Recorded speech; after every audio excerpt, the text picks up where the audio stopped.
Swedish defense firm Saab wants Canada to buy and build its fighter jets. The firm is pitching a partnership with Bombardier and promising to create up to 10,000 jobs along with it. The company that makes the Gripen has told CTV News that 10,000 manufacturing and research jobs could land in Canada if Ottawa adds the Swedish fighter jet to its military fleet. In Canada, to do their own upgrades, to build parts of it, to do final assembly and tests, we, as Saab, we are prepared to do that technology transfer to Canada and support that build-up. Everything about this decision looked settled before the public ever had a chance to question it, as Canada faced the reality that its aging fleet, CF-18 Hornets, could no longer keep pace with modern operational demands. And within defense circles, the replacement plan seemed almost automatic. Tied closely to decades of integration with American systems that shaped not only procurement choices, but also the broader structure of North American security, creating an expectation that the transition to the Lockheed Martin F-35 would move forward with minimal resistance, treated less as a debate and more as a continuation of a long-established strategic alignment that had defined cooperation since the Cold War. The assumption followed a familiar pattern, with Canada preparing to retire its CF-18S, finalize the purchase of 88 F-35 fighter jets, and maintain its position within a defense framework built on interoperability with the United States and NATO allies, a process that officials described as procedural and inevitable, especially considering Canada's participation in the multinational F-35 program alongside numerous allied nations, which reinforced the belief that the decision had already been made long before the final signatures were expected to appear on procurement documents. That sense of certainty began to unravel the moment Swedish manufacturer Saab and its J. AS-39 Gripen entered the conversation as a serious contender, shifting what had been a predictable acquisition into a complex and highly sensitive strategic debate, where discussions moved beyond technical specifications and into questions of control, sovereignty, and long-term dependence, prompting a noticeable change in tone behind closed doors as diplomatic exchanges became more direct and less routine, with messages delivered through private channels carrying implications that were understood clearly even without being stated publicly. Warnings from Washington did not arrive through headlines or official announcements, but through conversations where the underlying message remained unmistakable, signaling that a decision to move away from the F-35 program could introduce consequences that extended beyond aircraft performance and into the structure of defense cooperation itself, creating pressure that might have altered the course of a smaller nation's decision-making process. Yet in this case, Canada chose not to retreat from its evaluation, continuing to examine alternatives while emphasizing that national defense decisions ultimately rest within its own authority. Canadian leadership reinforced that position by stressing the importance of maintaining control over its air sovereignty, a statement that carried deeper meaning within the context of modern military alliances where technological integration often blurs the line between cooperation and dependence, highlighting a shift in thinking that did not reject partnerships with the United States or NATO, but sought to redefine how those relationships function in an era where digital systems play a central role in operational control. The debate never centered on doubts about the F-35's capabilities, since the aircraft stands as one of the most advanced combat platforms ever developed, combining stealth technology with sensor fusion and network data sharing that provides pilots with an unparalleled view of the battlefield, allowing forces to operate with a level of coordination and awareness that older aircraft simply cannot match, making it a cornerstone of modern Western air power and a critical component of future NATO operations.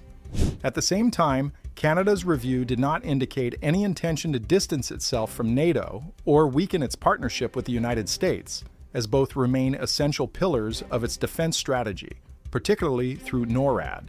the joint command responsible for defending North American airspace, where cooperation between the two countries has remained constant for decades, ensuring rapid response to potential threats across shared borders. The tension emerged from a deeper issue that went beyond aircraft performance or alliance commitments, as Canada began to examine how control is distributed within modern defense systems, raising questions about whether reliance on highly integrated American platforms could limit national flexibility in ways that had not been fully considered in previous procurement decisions.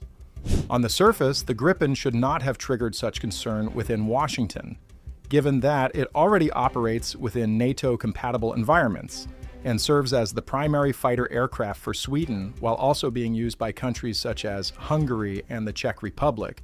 with Brazil joining the program and producing the Gripen E variant domestically as part of a broader effort to strengthen its own aerospace industry, demonstrating that the aircraft can function effectively within allied frameworks. The explanation for the Pentagon's reaction lies in the aircraft's design philosophy rather than its performance metrics, since the Gripen offers operators full control over mission data, software systems, and weapons integration, allowing nations to manage their aircraft without reliance on external approval or centralized infrastructure, creating a level of independence that contrasts sharply with the structure surrounding the F-35 program. The F-35 operates within a highly integrated ecosystem where logistics systems, maintenance data, mission planning software, and upgrade cycles remain closely tied to American-managed networks, enabling a level of coordination across allied forces that enhances operational effectiveness, but also centralizes control within a framework that extends beyond national boundaries, effectively linking participating countries to a shared digital infrastructure that shapes how the aircraft is used and maintained. Gripen exists outside that structure, offering a model where interoperability does not require surrendering control over core systems, presenting an alternative approach that allows nations to remain connected to allied operations while retaining authority over their own platforms, a distinction that carries significant implications for how future defense partnerships might evolve. If Canada demonstrates that a modern air force can operate effectively within NATO while maintaining full control over its aircraft systems, other nations may begin to explore similar options, potentially shifting the balance of influence within alliances that have become increasingly dependent on centralized technology, raising concerns within Washington about the long-term impact such a precedent could create. Pentagon officials reportedly emphasized interoperability challenges during discussions with Canadian counterparts, highlighting the importance of seamless communication and coordination in coalition operations, where differences in systems could complicate joint missions. Yet beneath those technical arguments lies a broader concern about maintaining cohesion within a defense architecture built around shared platforms. Canada's geographic realities add another layer to the decision, as the country is responsible for protecting one of the largest airspaces in the world, much of which extends across the Arctic, where extreme conditions and limited infrastructure create unique operational challenges, requiring aircraft that can perform reliably in environments far removed from conventional air bases. Fighter jets operating in these regions must handle freezing temperatures, long distances, and minimal support facilities, with missions often focused on intercepting Russian aircraft approaching North American airspace, making reliability and flexibility essential factors in determining the most suitable platform for Canada's needs. The Gripen was designed with such conditions in mind, developed during the Cold War with an emphasis on survivability in scenarios where traditional air bases could be targeted, leading to a doctrine that prioritized dispersed operations, allowing aircraft to launch from highways and temporary runways, while being maintained by small teams using mobile equipment, ensuring that operations could continue even under disrupted conditions. The F-35 reflects a different approach, built around advanced technology that delivers unmatched situational awareness and stealth capabilities, but relies on complex support systems and infrastructure that function best in well-equipped environments, creating a contrast between two philosophies that shape how each aircraft performs under varying conditions. As Canada evaluated these differences, the discussion expanded beyond specifications and into broader strategic considerations, examining how future conflicts might unfold in scenarios where centralized systems become vulnerable, prompting interest in platforms that offer greater operational flexibility in distributed environments. Modern military planning increasingly emphasizes the ability to disperse forces across multiple locations to reduce vulnerability, a concept that aligns closely with the Gripen's design, allowing aircraft to operate from smaller, less predictable sites while maintaining effectiveness, a capability that holds particular relevance for Canada's vast and sparsely populated northern regions. The situation escalated when signals from Washington suggested that adjustments to Canada's procurement plans could lead to changes in how North American airspace is defended, including the possibility of increased American patrols under NORAD, a message that carried both operational and political implications. Comments from U.S. Ambassador Pete Hoekstra reinforced that perspective, noting that Canada's planned acquisition of 88 F-35s played a key role in continental defense, and that any reduction could require shifts in operational planning, introducing a level of pressure that coincided with Canada's internal review of the program's financial impact. Cost projections for the F-35 had risen by approximately $8 billion over 3 years, prompting Prime Minister Mark Carney to reassess whether the investment aligned with national priorities, particularly at a time when economic considerations and defense spending required careful balance.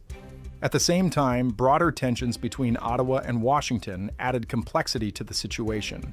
as trade disputes and policy differences influenced the overall relationship, creating an environment where defense decisions carried additional weight beyond their immediate purpose. Saab's proposal offered an alternative that extended into economic benefits, including local manufacturing and technology transfer,